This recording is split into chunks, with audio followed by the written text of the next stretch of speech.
All right, let's get this party started. So, welcome to the Conversations in Entrepreneurship and Leadership series. So, as I'm sure Dr. Terheides told you, if you're in his class, and then I've shared with you on my class, this is a joint kind of venture between two courses, the intro courses in Entrepreneurship and Leadership, this series.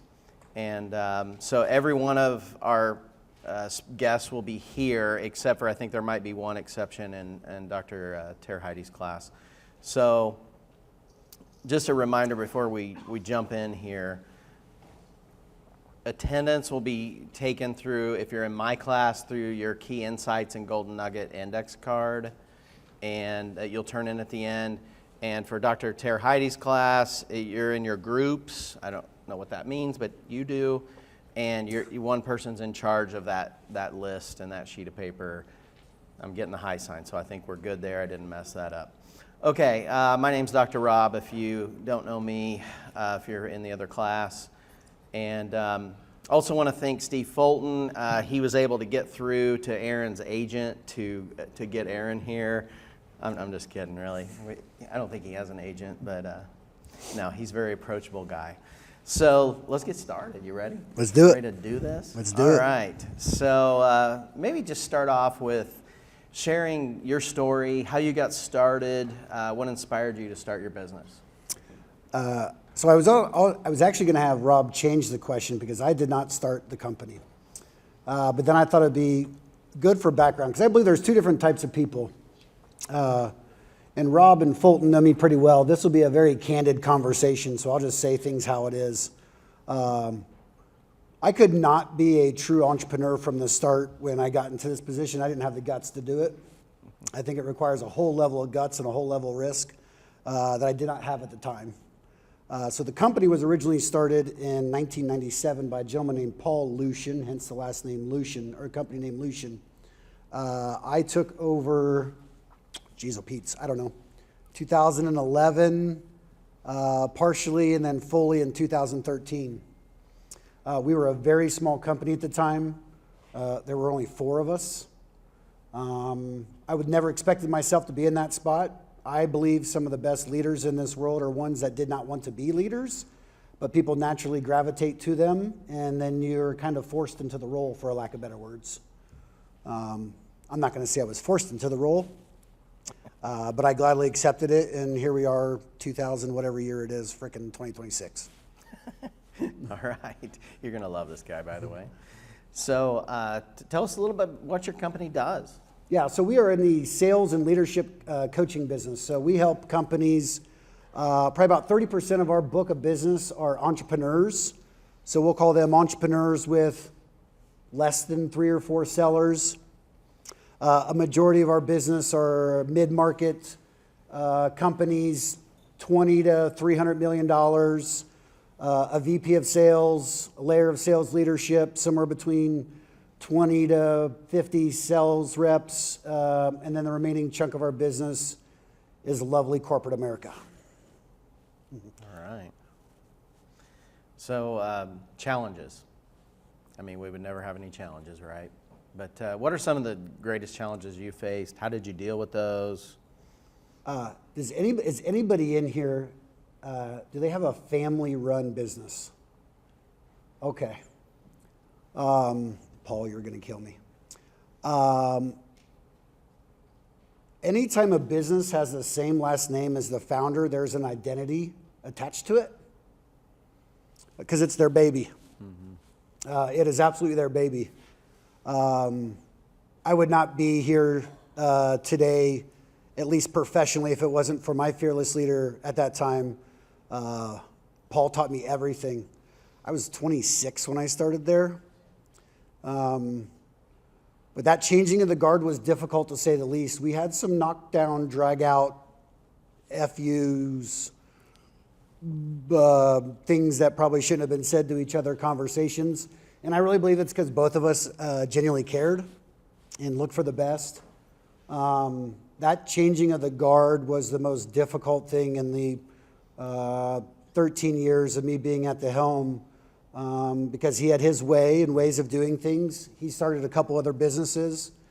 He would come back into the business after being out for a couple months and then question everything without a frickin' clue of what was going on. This is like therapy.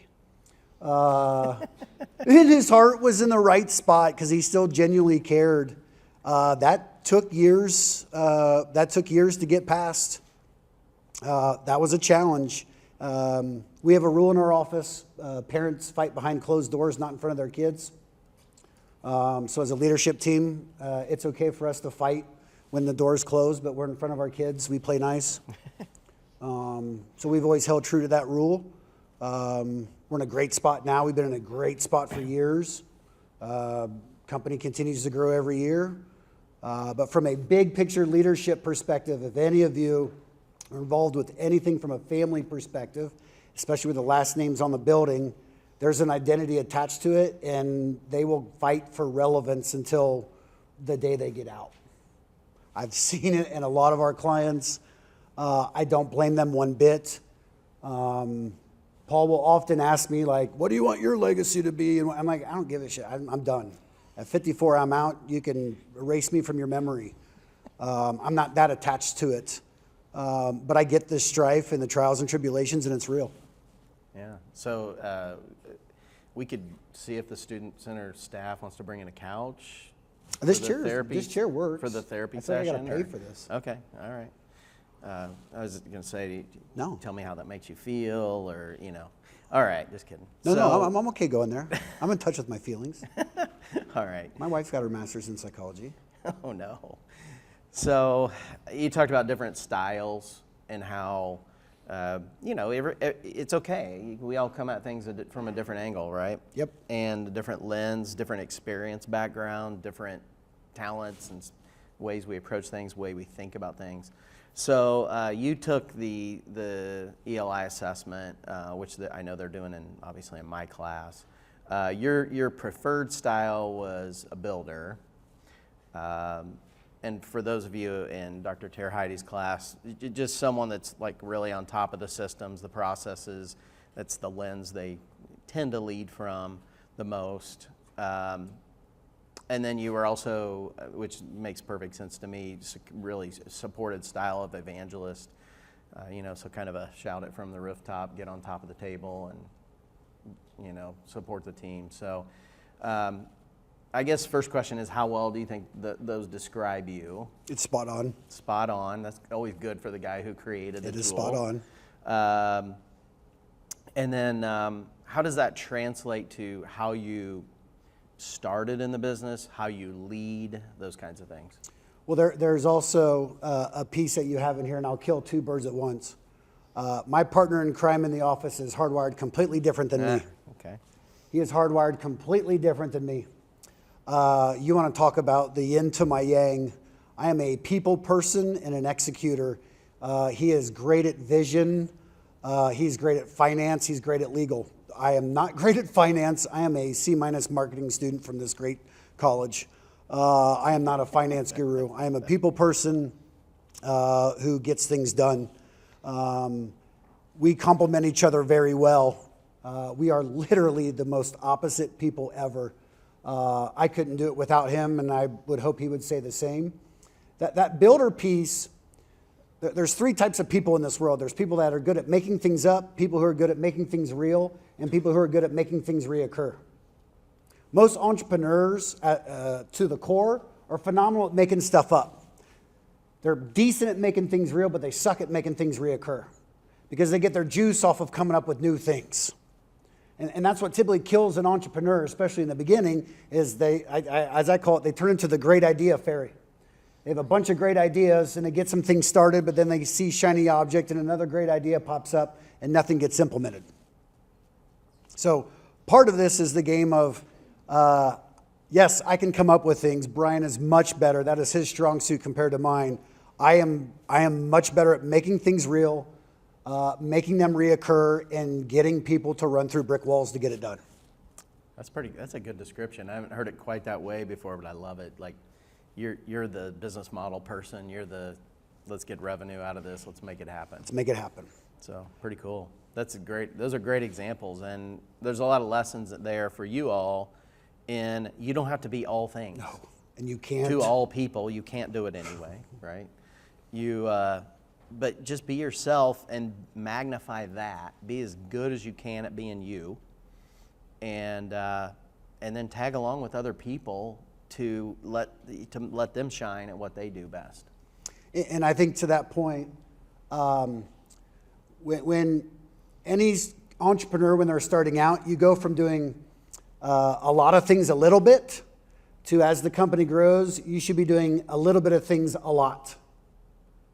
Right? And it's kind of tricky when you think of it that way, but in the beginning you have to do a lot of things a little bit, and there's usually about 2 or 3 things that you're really good at, and you just kind of muddle through the other things. Mm-hmm. And you don't have the money to invest in consultants and outside resources, so your books suck and things aren't as good as they can be, and you hire your 16-year-old nephew to help with something on a website because you can afford to pay him, I almost said a case of beer, a 21-year-old nephew, and then you can pay him a case of beer because that's about all you can afford. But then yes, as the business grows, you shed those non-unique abilities, those pieces, even on the ELI, that are not natural to your style, and that's just who you have to hire. Your first hire is the first hire is always what covers up the biggest gap that you have. And it doesn't matter what it is, just hire that person first. Yeah, that's great advice. And yeah, early in your career, whether you're an entrepreneur, you're in a leadership role, you're on a team, you're gonna have to do more stuff, yes, probably that you don't really like or do well, but you grind that stuff out, and then you earn the right to do the things more so that you really like to do and do well, right? No, I would agree with that. It's a game of, we have a mantra in our office, which is break shit. And all break shit means is, to your point, Rob, get it to a point where you're breaking it as much as you can in a good way so that it's up and it's moving, and then you can bring in an expert that can really help exponentially blow the thing up in a good way. Yeah. But in the beginning, you got to find a way to make it work. There's no role in this world where you're 100% perfect at everything. It ain't gonna happen. Yeah, yeah, and it's humans are involved too. Yeah, people. So, yeah, we were talking about disrupt or be disrupted in class Tuesday. So you're either gonna disrupt yourself or you're gonna be disrupted, and it's much better to be proactive and disrupt. My youngest is an 8th grader. There's a couple phrases in our house that if they're said, my kids get a little fidgety. One is try. I don't like that word. Either do it or don't. The other one is I don't know. And the mantra to that point, I keep saying, Elaine, you either have to start making decisions for yourself or other people are going to make decisions for you. So one piece to keep in mind when you talk about disrupting thing, you can either choose to disrupt something or something will disrupt it for you. And I'm too much of a control freak that I would rather make the decision and disrupt it myself. It's no different than anything you go through here, anything you go through in life. You either can make the decision for yourself or someone's going to make the decision for you. It's one of 2 ways. That's how life goes. You know, we did the math once for a class session here. You roughly pay like $65 or something is what the math comes out to. This is like gold. You're getting really, really valuable stuff here. You know, if you paid him to sit down with you and give you advice, it'd be a little more than $65. So this is great. You hinted around at like mentorship, support, training, coaching. Talk a little bit about who the people are in your life that have been that played that role for you, and then how have you benefited from that? Are there things you would have done differently? I already mentioned my fearless leader. He's retired now. I still will call him while he sits at his big house in Florida and pick his brain. There's a gentleman named Dave Curlin who's in Boston. Dave Curlin is the one that created Objective Management Group. It's a sales assessment tool. I grew up in this business. Dave actually sold the company 2 years ago. Dave was one of my biggest mentors. Dave will tell you how it is. A great mentor will not sugarcoat anything.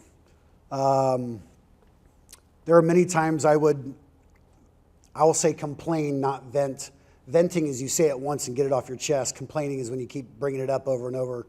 I would complain to him, and he would very quickly put me in my place, for a lack of better words. That mentor is somebody who has been down that path before, can tell you what to look out for, helps you see around corners you can't see before. We always call mentors being tour guides. A travel agent is somebody that can say, hey, I researched this place, it looks cool. A tour guide's one that says, I've been there and I can walk around and tell you everything. We like to have tour guides in our lives, not travel agents, for lack of better words. Dave Curlin, I still talk to him once every couple of months. He doesn't need to take my call, but he does. He will never admit it. He has a huge heart. Dave Curlin was huge. There's a group of 8 of us from around the country that do what we do. We get together 4 times a year. We usually pick somewhere cool to go. Those other 7 fellas in that group, those are the most productive days of the entire year for me. Couldn't do it without them. They say the same thing. But you can't go at it alone. I don't care what it is. I don't care what role you're in. I can't remember who said, you probably know. There's the age-old rule, if you want to go fast, go by yourself. If you want to go far, go with others. Right? So if you want to go fast, go by yourself. If you want to go far, go with others. My son is a freshman here. Last year was the first year we took his first youngest sister riding. We're hillbillies, so we ride 4-wheelers and stuff. And we're used to going fast. And he's like, Dad, we're going so much slower that Claire's with us. I'm like, I know. It's our first time riding in mountains and everything. But we were actually able to go further because we could actually bring more supplies with us when she was there. We could actually take more gas with us when she was there. And I had the little, my kids get tired of the, Dad, are you giving us one of your life lessons again? Yeah, I fucking am. Get ready for it. But you can. You can go fast by yourself. You can go a lot further when you're surrounded by strong people. Trade-offs, right? There's always trade-offs. Sometimes you want to go fast, right? There are times. Yeah. There are times. But other times it's like, or in that case, you go off a cliff or something and you're not going very far. Yeah. Ever. No. So. No. All right. So values. How do your values play into how you lead, how you built the company up, in your way? So we actually have culture tiles in our office. I thought it was the worst idea ever 8 years ago when it was brought up in one of our leadership meetings, and I gave it a quick no. That was one of the worst decisions I ever made because we did it, and it's been one of the best things we've ever done. It is not like fluffy corporate America crap that they throw on a wall.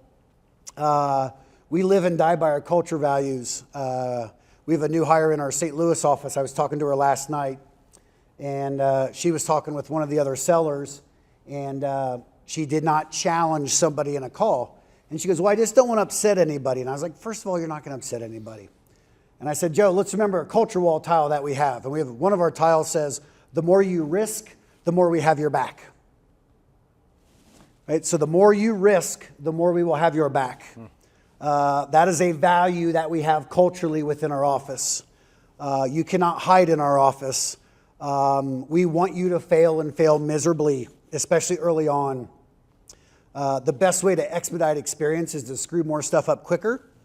And we have hired folks from large organizations where they're used to tiptoeing around and being afraid to screw up things. And it takes them a couple weeks for them to go, oh, like you genuinely want me to fail. Yeah, I want you to genuinely screw up. You cannot learn until you screw up. And every single one of us in this office, 3 offices, regardless of our role, we've all screwed a lot of things up because one of the things we value is you got to risk and you got to put it out there. There are 22 tiles that sit in each one of our locations. All the leaders of the different departments gather evidence in their one-to-ones with their people. We talk about them at our mid-year retreat, our end-of-the-year retreat. One of our most important culture tiles we have is one that says truth over harmony. So if anybody ever wants to have a really difficult conversation with somebody, they rip it off the wall, they walk into their office, and they throw it down. And if anybody ever walks into your office and throws down the truth over harmony tile, get ready. Because they have something on their mind that they're going to tell you one way or another. So we actually live and die by our values. We also have a mantra in our office that leader is not by title. Leader is by somebody that has the ability to affect human behavior. So yes, on the inside we have titles. We actually have a culture tile that says hierarchy on the inside, flat to the outside. So when we introduce each other, no one says, this is my boss, or this is the president, or this is my operations director. It's, hey, this is my colleague Dana. This is my colleague Jared. Because of just how the whole tile works, where we believe that everybody should be able to say what's ever on your mind without repercussion. Does that mean every opinion is going to be implemented? No. But at the end of the day, you need to be heard and understood, not just keep it to yourself and show up and get what you need to done. So that's some awesome stuff right there, truly. There's a lot to unpack there. My first question, though, is what are the values? Shoot them off for us. Holy cow, you want me to go through culture tiles? Yeah. The more you risk, the more you have your back. Feedback comes from the heart, not from ego. Truth over harmony. Enthusiasm is shallow, passion runs deep. Oh my gosh, you're testing me, Rob. How many of these could I get? When in doubt, begin. All models are wrong, some are useful. Spit on it, stomp on it. We still appreciate you at your very core. There's about 7 of them. That's good. That's good. So, a couple of things here. One of the reasons we really like joining these 2 classes for this, in particular, is because, just from my perspective, entrepreneurship education across America focuses way too much on startup and not near enough on leadership. And if you notice, what's he been talking about mostly? Leadership. And from, I would say, from like an innovation, fail fast type lens.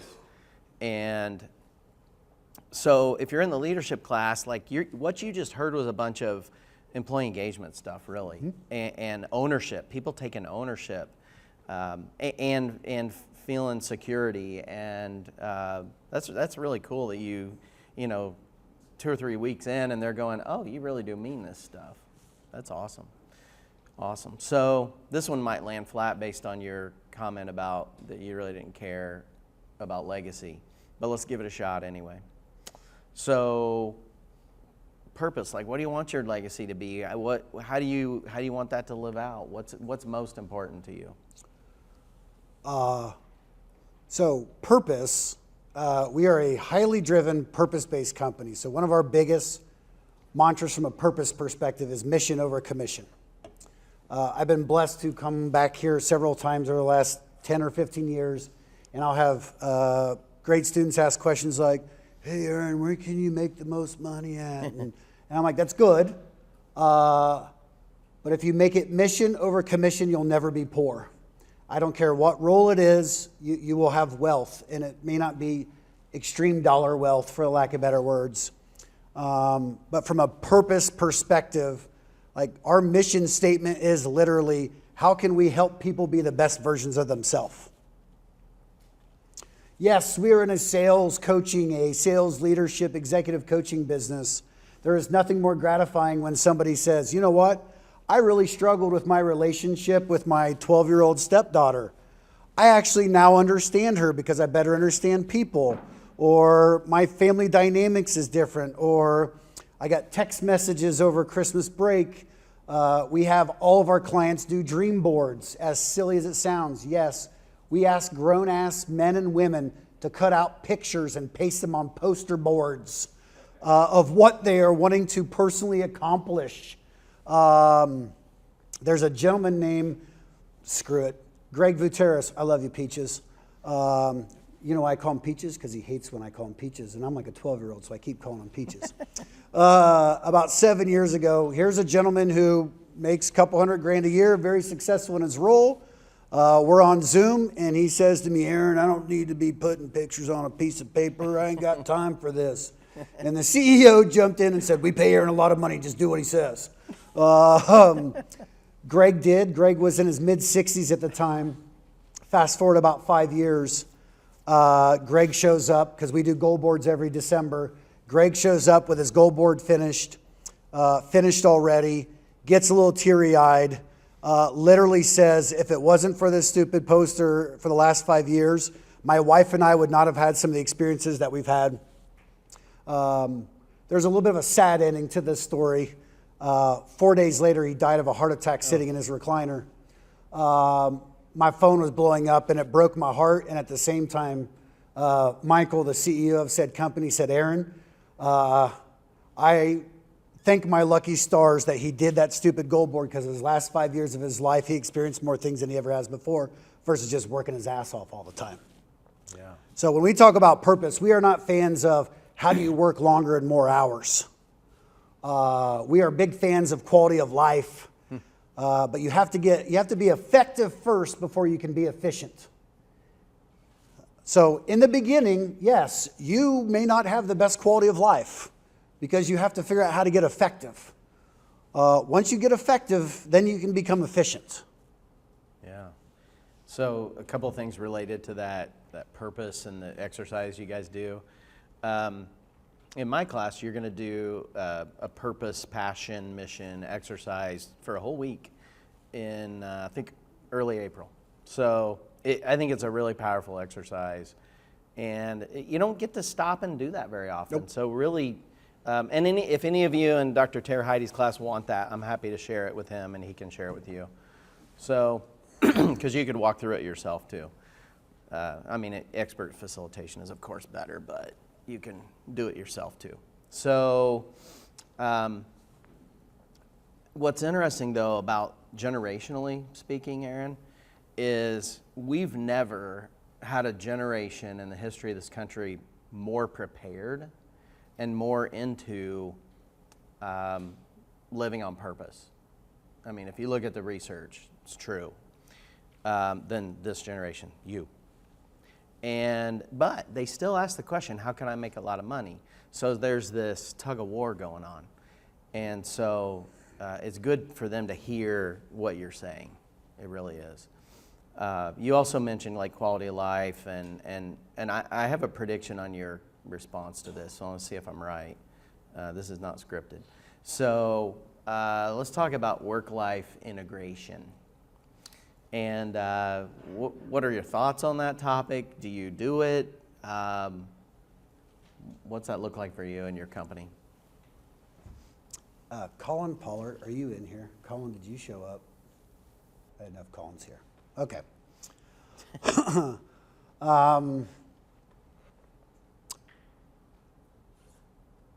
Our office closes the week of 4th of July and 2 weeks around Christmas, the 2 weeks between Christmas.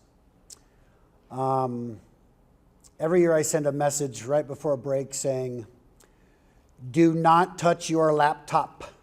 We do not save babies. We are not in a time-based world. We are not doctors.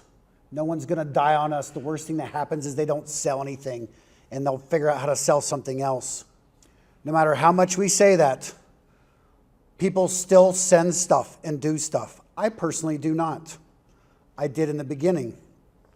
I have to typically tell our client services folks on my way out to go home. I say that because they genuinely love what they do. We don't have clock in and outer people.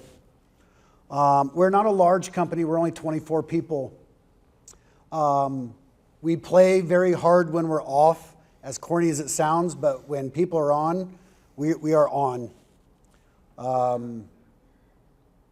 I took 12 weeks off last year. I don't do nights and weekends. It took 20 years to get there. It's all about one-offs versus trends. There's anything in business, you're going to have trends where there are some times when you have to just sacrifice a little work-life balance. My son is a freshman here. Thankfully, he was young at the time and my other daughters weren't born yet. I traveled a lot in the beginning. I was gone a lot in the beginning. And I thank my lucky stars I have an awesome wife who actually raised our kids very well.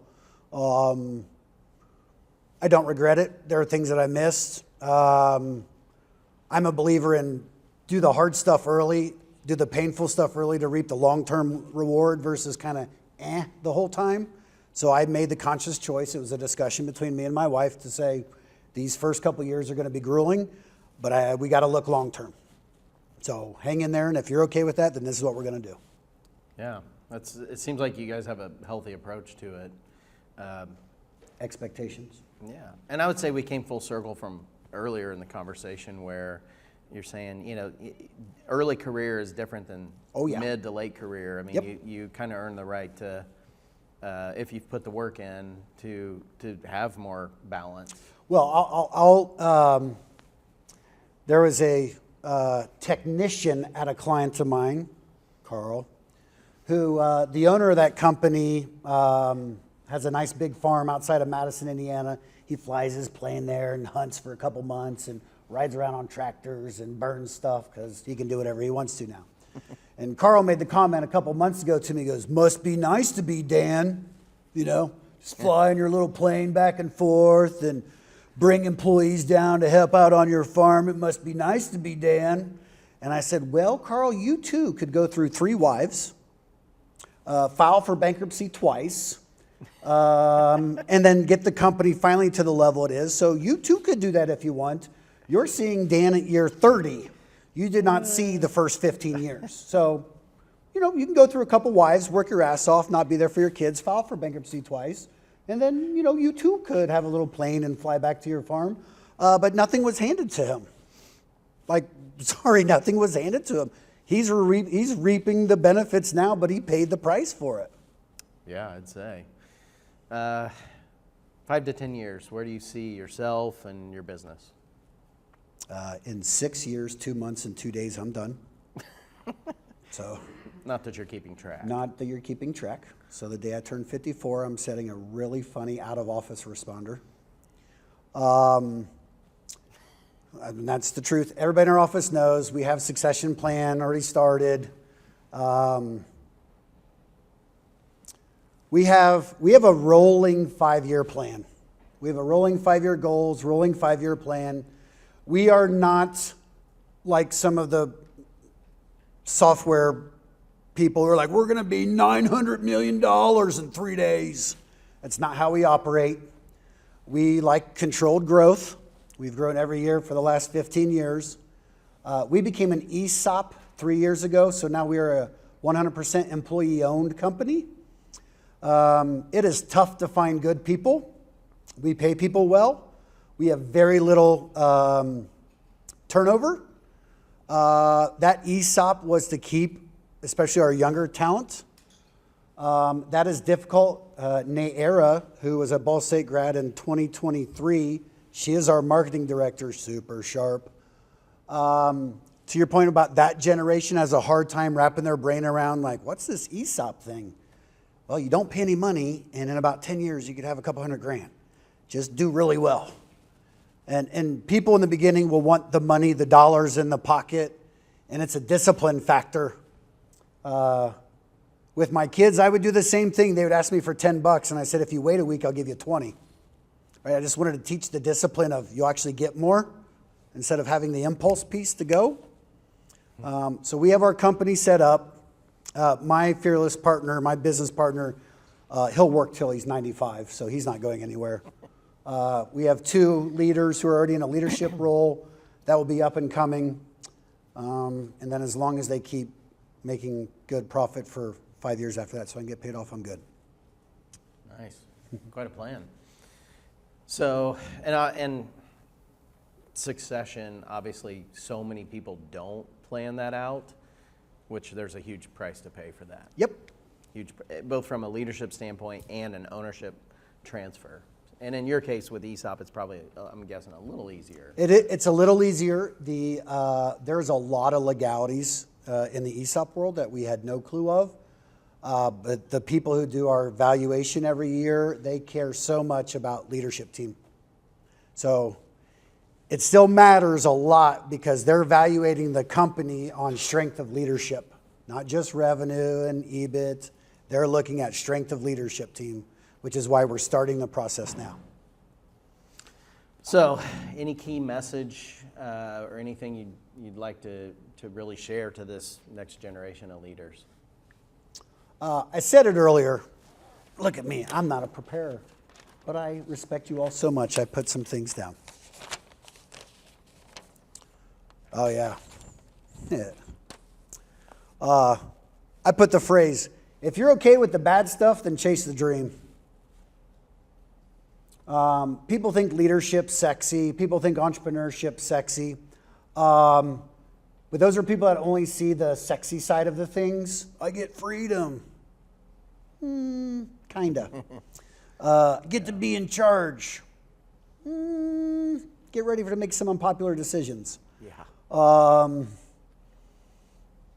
When you're okay with all the bad stuff that comes with something and you're okay with whatever the bad stuff is, then frickin' go for it. I had 2 friends in the past year start their own companies. I love them both. I told them both they're going to fail, and they have both failed. Super smart people. They refuse to get out and sell. They just thought they could market their way through it, and I'm like, newsflash, it's not going to work. I've seen it for 20 years. I'm not saying it to them to be harsh. They're very smart, both from a tech side, but you've got to be okay with the bad stuff to chase the dream for the good stuff, and when you do that, you'll live with the bad stuff. With everything good comes everything not good. Yep. And it's okay. Yeah, everything's not rosy. No, it's not. And it never will be. Nope. It's messy. One thing I want to circle back on. You had talked about the tile that you shot down right away. Mm-hmm. And that's cool that he shared that, because sometimes people get up here and they're not going to be vulnerable like that. But in my class right now, we're talking about like creative behavior and thinking, and how we treat ourselves and how we treat other people. And it's really simple stuff. Like, there's 2 skills in creative endeavors, divergence and convergence. And yours was a classic case of mixing the 2. So it's just what I'm getting at here is, you just reiterated, let them hear them out, ask good questions, tell me more, see where it goes. There's a smart person that said this, and I can't remember who it was, but we have latched onto it. When you delegate tasks, you create followers. When you delegate authority, you create leaders. We are big fans in our office of delegating authority, not tasks. So even with Naira, it's Naira. Here's the end result. You own it. Don't care how it gets done. That's what gives people the freedom and the creativity versus here's the end result and here's exactly how I want you to do it. If my wife gets in a pinch, she'll be like, will you clean the baseboards for me? And I'll start cleaning them. And she'll be like, no, I need you to clean them. And I'm like, I am cleaning them. And she's like, no, first you got to wipe them down. And then you got to use the magic eraser. And then you got to use the paint to fill in some of the chip marks. And I'm like, shit, that's like redoing them. Like, that's not cleaning a baseboard. So I just need you to tell me the results you want, not how to get it done. Most strong leaders care more about the result than the how. Yeah. If you want to actually pull out people's creativity, just share with them, here's the outcome, because the smart people will figure out the how. If you keep giving them the task, you stifle them. And then they don't have their fingerprints on pieces. And that's why people leave. Good people leave companies because they're either stroke deprived or they stopped learning. They're either stroke deprived or they stopped learning. So when people interview at our office and I ask, okay, like what's important to you? And they're like, well, I want to make sure I can grow. And I go, by title or personally grow? Because if it's by title, you're screwed. If it's personal growth, oh, we'll stretch the shit out of you until the day you leave. So that personal growth, you have to be in an environment that fosters it, and to your point, doesn't stifle the creativity, because that's what kills people. Absolutely. I mean, you look at employee engagement, I think it's the number one thing. My thoughts and opinions matter. So, as you know, the most training that I get requests for or coaching outside of Ball State from companies, leaders, is that transition from like a front lines type role to leadership or supervisory role. And the thing they struggle with the most is holding tightly to how they got affirmed, which was the job. And I think it's okay to say, here's how I do it, but you're gonna have to figure out what works best for you, right? I mean, you gotta let people be themselves and figure it out. So we call it find your voice. You have to find your own voice. Emily's not Dan. Dan is not Susie. Susie's not Niera. Everybody's different. I don't mean that in a snowflakey way. It's just frickin' people are different, and it's okay. Mm-hmm. There's a reason why I like process or system. And I'm not a detailed person, but I love process. Process is what creates consistency. System is unique to the individual. So we all have processes, but to your point, how the individual systematically executes it doesn't matter as long as the process is followed. So my middle daughter follows the same process to mow that my youngest daughter does, but systematically they both do it different. So yes, everybody has to be able to be themselves from that standpoint, but if you just let everybody free will do whatever they want, that's the Wild Wild West. So there's a fine line between Wild Wild West versus here's exactly how you have to do it, say it like this, do it like this, breathe 7 times. Somewhere in the middle is the answer. Somewhere in the middle is the answer. Yeah, and you see those sports teams, like you see the rigid teams, and then you see the loose but organized teams. Yep. Anything else that you'd like to share? Very open-ended. How many of you do believe at some point in time you'd like to lead people? Okay.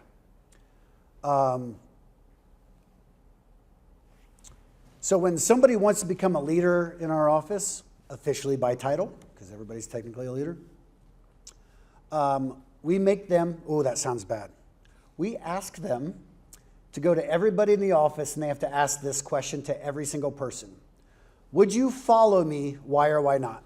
So they have to go to every single person in the office and go, would you follow me? If I was your leader, would you follow me? Why or why not? That truth over harmony culture tile was brought out several times with folks. Wow. So I say that because there was one person who got the feedback of, why would I follow you? You constantly degrade yourself. That's interesting. We had feedback from one person that said, why would I follow you? You don't do a lot of the things that you ask other people to do.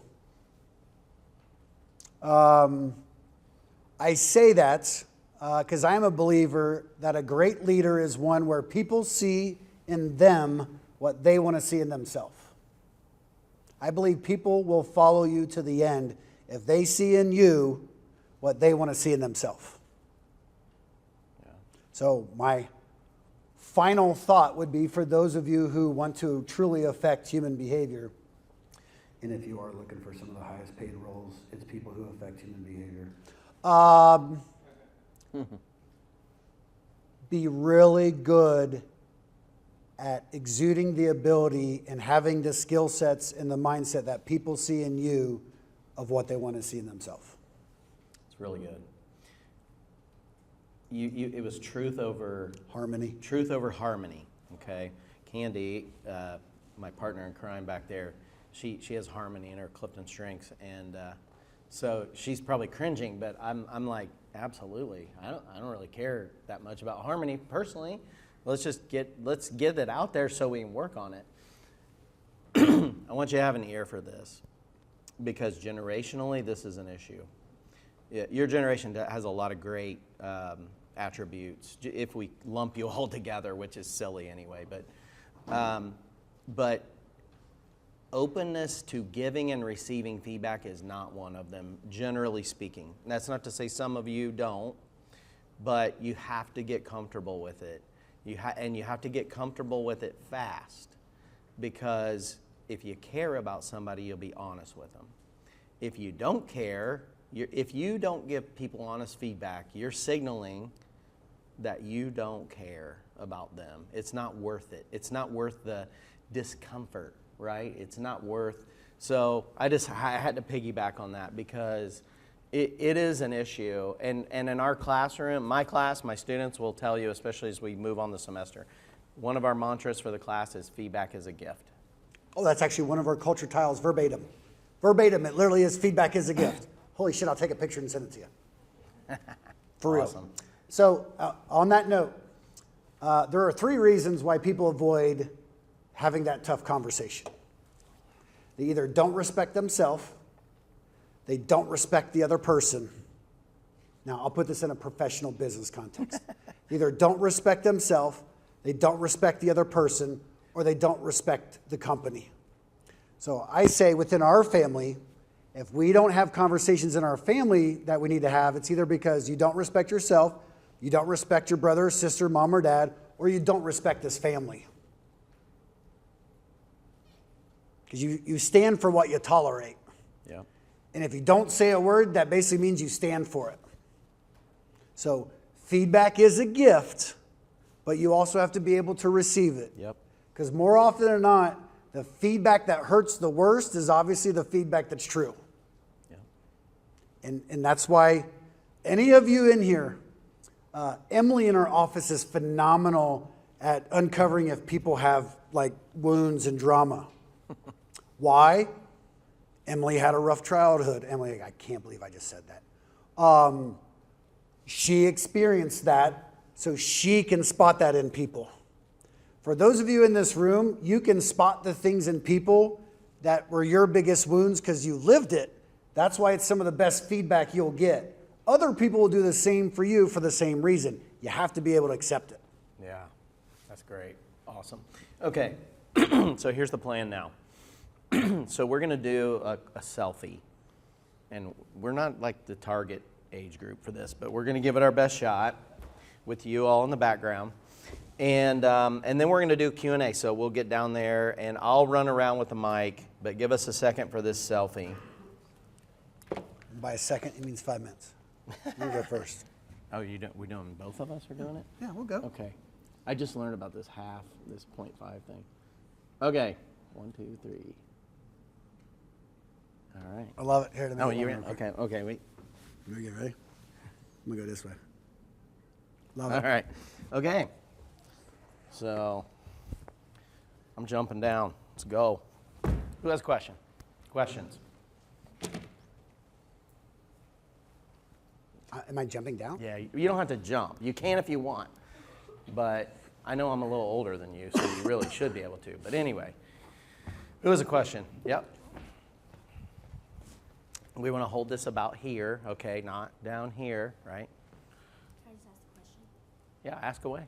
What's the hardest decision that you ever had to make in your company? Letting somebody go who I adored greatly.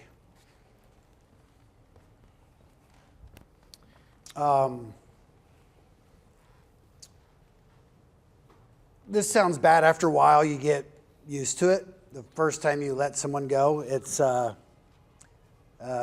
feels weird, and then you realize it's better for everybody. I adored said person. That person was there for over a decade. What got you here may not get you there. That person did a great job to get to a certain point, and then that person stopped fighting for themselves. And we have a rule in our office, which is, as long as you fight for yourself, we'll fight for you. But as soon as you stop fighting for yourself, then I'm not going to fight for you anymore. And that person stopped fighting for themselves, and it was rough. It was the best thing ever. We probably see each other once or twice a year. We'll give each other hugs. But good God, at that time, there's not a lot that really gets into my head. And I had to sit down on the couch with my wife and let her do her psychology thing and talk about my feelings, which helped greatly. But that one took the cake. Money decisions are easy. It's just money. Just make more of it. It's people things that hurt me. Yes. What's a good sign that somebody is not giving you honest They're not giving you honest feedback? Yeah. What's a good sign? Give them back the microphone. Thank you. Please. What's one of your favorite movies? First Avatar movie. First Avatar movie. Why is that? I just really like sci-fi, I guess. What part of sci-fi excites you the most? The fact that it's not, it's futuristic. I like thinking about what the future will bring, and something like that. I guess I like the ideas of seeing all the new technology. Love it. Stuff. Love it. Okay. So I answered your question by doing it to you. Now I'll explain it because it just went choo. The number one way to tell if people are lying to you is by the level of detail they can give you. It's not if they don't make eye contact. It's not if they get fidgety. It's the level of detail they can give you. Give me an example. Let me give you an example. I have 5 brother-in-laws. They all went to Purdue and they're smart. I'm the Ball State guy. Oh, And it's always a contest of who wins, and I usually do. And a couple years ago, my brother-in-law, Steve, my mother-in-law says, Steve, what do you think about the lasagna? And Steve goes, oh, it's great, Kathy. And I said, Steve, what's so great about it? And he was just like, And I was like, Kathy, it tastes like shit, right? Like, he couldn't give details about the lasagna. He was truth over harmony. He was trying to be nice. So it's like when friends are in a circle, right? You always, all of you in this room have that one friend where you're like, oh my God, I love that movie. And they're like, so do I. Just go, really, what do you love about it? And they're like, oh, the beginning. And you're like, what about the beginning? Oh, just how it started. That's somebody that's just blowing smoke. That's really good. Just pay attention to detail. Go ahead, bud. So have you ever been like humbled? Like in a sense, have you ever been in a place where you've been prideful, and how have you been humbled, and how is humbleness rooted within your company? Oh my gosh, that's a great question. Great question. How is Yeah. humbleness rooted in the company? I probably get humbled 4 times a week.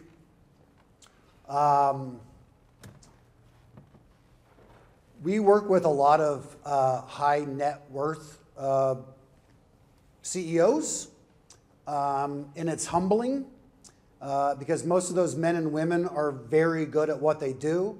The reason why they pay us a lot of money is because they're usually good at operational side of the business or developing products or getting stuff out the door, but they can't and don't know how to build a true sales engine. So what's humbling is to hear someone's story. I have a client in Beverly Hills. He snuck into this country years ago. He's from Turkey, came here at the age of 16 years old with $100 in his pocket. He runs an $80 million company now. His name's Mason Farmani. What a great man. It is humbling when you see where people came from. It helps you put things into perspective of what to appreciate. Our jobs get humbled every day by people internally as well, because everybody who you hire should be smarter than you. I mentioned Nayara's name. I'm not just plugging her because of her Ball State ties. She humbles me every day with the shit she comes up. I'm like, good Lord, how do you know that? And you have to. You have to be around people who are smarter than you. You don't ever want to be the smartest person in the room. If you yourself, now sitting today, could tell yourself, as a student at Ball State, one thing. Oh my God, these are legit. Here you go. I would have taken my time here more serious. I had a great time here. Really great time here. It was fun. Joe Chapman said my junior year here as a professional, he's like, you will learn more in 6 months in the real world than you will 4 years here. And I was like, I love this guy. He just shot it to me straight. Avila and Chapman were the two that, yes, I took a lot from. Selfishly, the speakers that came in back in the old dialogue days, I wish I would have networked with them. I wish I'd have actually connected with them versus like, okay, hurry up and get over with so I can go to Dill Street and start drinking. Like, there's a lot of people that come into this school that will genuinely help, and I wish I'd have taken advantage of it. Instead, I did it the hard way and had a 4-year delay start versus just leveraging people that said they would help. That's a great freaking question. That's Yeah. 2 for 2, 3 for 3. That was a good one too. Go ahead, dear. Was there a time in your life where you thought the benefits were not worth the risk? No.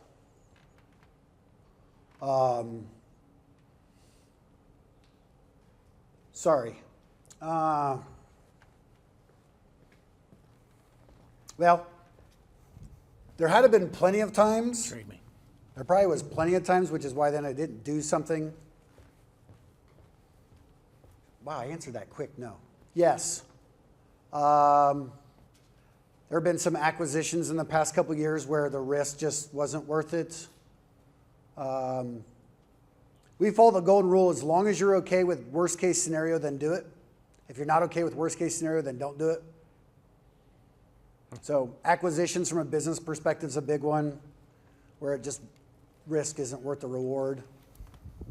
I haven't experienced it from a people perspective internally with hiring. Most of it's been from an acquisition perspective, acquiring other companies. Good.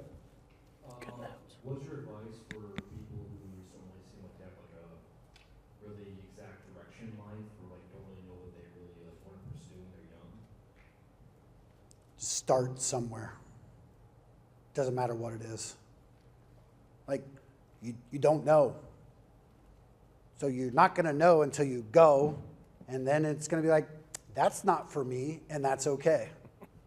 And then you'll go somewhere else, and you may go, that is also not for me, and that is okay. As long as it's I'm putting everything into it, this just isn't for me, no big deal. A lot of companies judge the job hopping on the resume. We are not one of those. If I understand the story behind it is different. Excuse me, I'm getting off the death flu that everybody had last week. So so Dan in our office, who when he started with us was 34, he had 6 positions from the age of 22 to 34. He won't leave. He'll be a lifer. But when you understand the story, his first 3, he was trying to find his way. His 4th one was the classic, go to a startup, CEO promised them the world, didn't happen. 5th company got bought out. He was part of the ant that got bought out because of tenure. And then the 6th one, he moved because his wife and kids moved to St. Louis. I'm okay with that. But if somebody through all 6 of those goes, well, my boss was an idiot. My boss was an idiot. My boss was an idiot. I'm like, whoa, I see a trend. You're an idiot. Does that help, bub? Yeah, it definitely helps. Thank you. You're welcome. Common denominator, right, Aaron? Yeah. Trends. Can I ask you a personal question before you start? Yes. Are you okay now after last week? I was thinking the same thing. Are you okay? Eagles hat. Okay. All right. All right. It was Is a it too rough soon? weekend, right? Too soon? You're fine? Okay. I just make sure you're all right. He's an Eagles fan and they lost. In the beginning, you guys were talking about legacy and how it doesn't really matter that much to you over purpose, and that kind of resonated with me. And I had a question, and it was how focusing more on purpose rather than legacy would shape that like those leadership decisions you would make. Mm-hmm. Like how would that shape your decisions?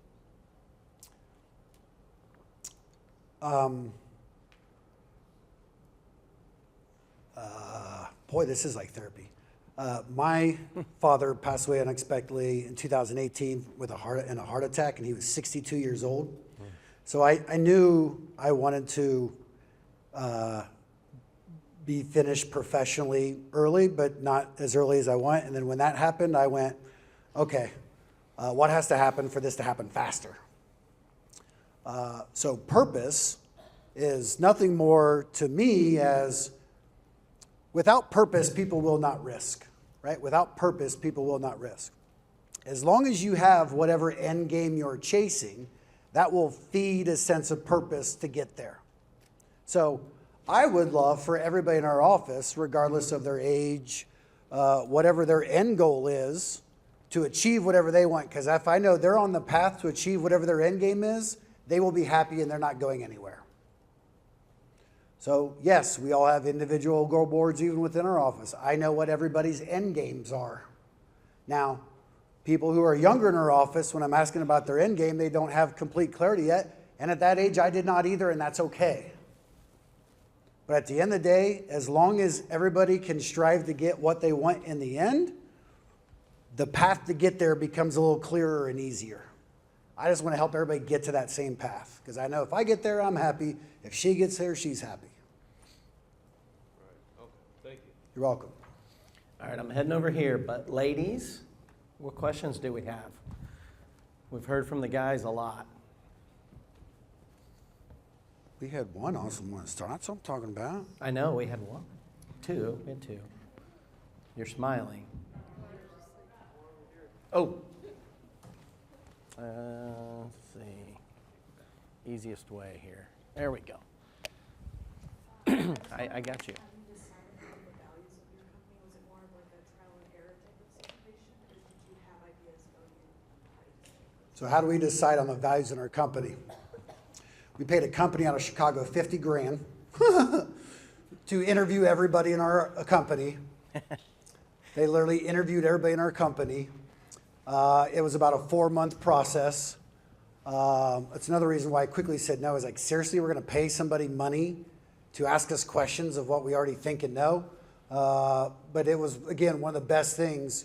And what that company did, it's called Gaping Void is the name of the company in Chicago.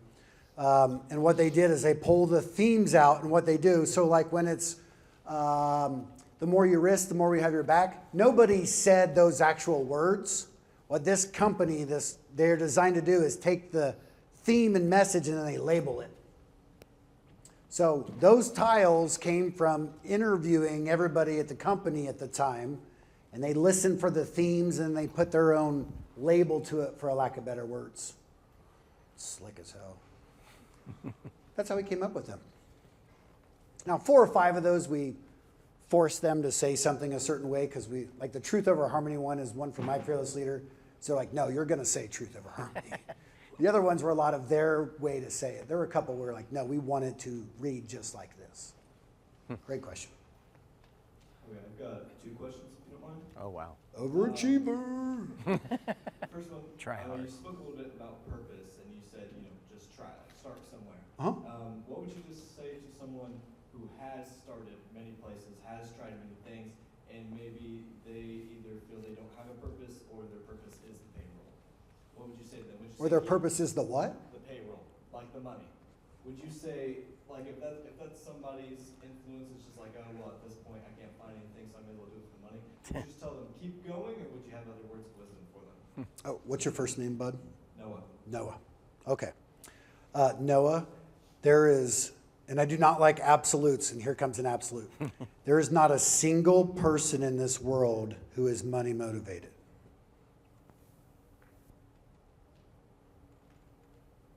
I'm waiting for the debate. Go ahead. How can you say that absolutely? Oh, perfect. Trap set. So let's pretend you start collecting a paycheck. What would you do with that money? I'll spend it. Where? Hopefully reinvest if I'm smart. Okay, so let's just pause right there. So is it the money that motivates you, or is it the financial security in the future that motivates you? Oh yeah, the financial security and freedom. So that's what I mean by no one's money motivated. Nobody cashes their check and rolls around $100 bills and goes, this is why I do this. No, you want the dollars to, what money gives you. it's what the money brings you, right? So there's intrinsically motivated people who are motivated by wanting to be the best, mastery, something to prove, recognition, and then there's extrinsically motivated people. Extrinsically motivated people are people that want side-by-sides and guns and farms and stuff to blow up stuff. I would say I'm a little bit of both. I like being good at things, but I also like those things. And at the end of the day, as long as someone is motivated, it doesn't matter. But there is no one, bad leaders, especially on the sales side, go, oh, these people all suck. They're not money motivated. And I'm like, well, newsflash, 65% of sellers now are not money motivated in the first place. So I guess my question is more of how can you kind of niche down more and find something that you can do for years on end? Like, if these things are what is drawing you to do, great things or get into a position that you were in, how can you figure out how to get there, I guess? You are not going to like this answer. One of the other culture tiles we have in the office is, it says, by the decision. By the decision. Married, correct, Rob? You're married? Yeah. Oh, yeah. Okay. What's your awesome bride's name? Julie. Julie. When you and Julie got engaged, did you guys talk through every how? How are we going to handle it if we have children? How are we going to handle this? Did you talk through every how? Of course not. Why not? Because you don't know where life's going to go totally. Okay. What decision did you buy? What decision? What decision did you and Julie buy? House? No, that was a thing you bought, you silly Oh, a goose. decision? I don't know. No, that's a thing. What decision does anybody who gets married, what decision are they buying? Oh, commitment. Boom. You bought the decision that come hell or high water, we'll figure it out. When you can be good at buying decisions first, the how becomes clearer. So there's not a nice step-by-step answer. Part of the answer that I would give to you is you have to buy the decision first, that I will find something that brings me joy. Then the how becomes clear, because there's probably 48,000 hows. Anytime you're stuck in the how, you're stuck in dilemma. Well, how do I do this? Well, how do I do this? Well, Did you buy the decision first? Buy the decision first. People who are going to get married cannot talk through every how. Can't do it. But you bought the decision to stay committed, and come hell or high water, you would figure it out. So just stay committed that you'll figure it out, and you'll figure it out. It may not be tomorrow, it may not be the next day, but you'll figure it out. Go ahead, bub. Great question. So you mentioned truth over harmony. Yep. My question was, how would you encourage new, younger generations of employees to speak the hard truths to leadership without fearing job security? So here's the problem. Most companies won't do that. Newsflash. It's true. It's all in the expectation that is set up front. We literally have everybody, we have little videos around all of our culture tiles. They have to say back what the culture tiles mean. It's all in upfront expectation set of, but most companies won't do that. So if you don't, then you have to get permission to go there, which sounds like this. Can I say something here without you getting mad at me? It's got to be really good. There's a difference between assertive and aggressive, right? Assertive, you just get permission to punch somebody in the face, and then you punch them. Aggressive is you just punch them in the face. Violence not advocated by Ball State University. If you're in my class, you might want to start on your Key Insights Golden Nugget, because we're running up on time here. So we have one more. I know that we had some queued up, so they're asking great questions. This is really good. So you're going to be last, and let's stay until we're done. What's your advice on AI, and how do you see it changing the job industry? Good. I'll go to the second half. How's it going to change industry? A lot. A couple years ago at one of the dialogue days, a great student asked, hey, Aaron, what do you do to not fall behind on technology? And my smart-ass answer was, retire early. That's my plan. What's my opinion? We hired smart people to figure it out. We've used an outsource company called RoboSource for years. We have 12 different bots that are working in the background on things. Brian Kavicki and Naira handle all of our AI initiatives. You have to. Our clients that aren't right now are starting to fall behind. Our clients who are excelling are the ones that are finding, and if you ever, any of you want to get into sales, AI is not going to replace sellers. Newsflash. Great sellers use AI to make their life easier, creating lists, pulling information, blah, blah, blah. But our clients who are falling behind are the ones who are stuck in 2012. The ones who are like, hey, this thing's real. I'm like, yeah, it's kind of like the internet. It's going to stick around. They're the ones that are getting ahead. Great question. So I saw some of our entrepreneurship seniors in here. Just so you know, he's an E-Day evaluator. Might be a good piece of information for you to run with. Basically, non-denominationally marked bills. 20s, 50s, 100s. Okay, anyway. So if you're in my class, I told you this cat would be good, and I think he delivered, right? If you're in Dr. Terheidi's class, I think you would agree. Fun guy, extremely, there's a lot of wisdom there, a lot of wisdom. So thank you. Thank you for... Thank you, everybody. And don't forget to hand in your team sheets and the index cards.